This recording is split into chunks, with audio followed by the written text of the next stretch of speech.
I've now been joined by Philippe von Borries from Refinery 29. Philippe, thank you very much for joining us. You've just been on the stage here having a panel discussion talking about creating a culture of innovation. In practical terms, it sounds very nice, but what does it mean for brands and businesses?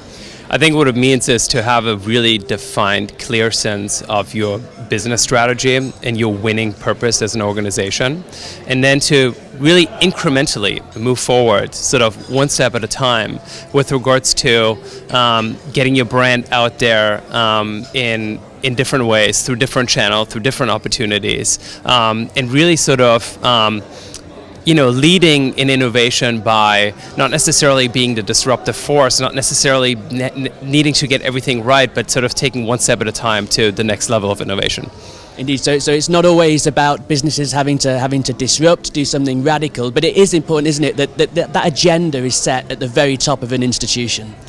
Yeah, otherwise I think innovation ends up being the sort of black hole, right? The mysterious being that, everybody wants to have innovation, but ultimately it might be siloed in sort of like, R&D labs where innovation doesn't actually get back into the core. And so I think it totally comes out of a very defined, clearly set business strategy and then leading against that.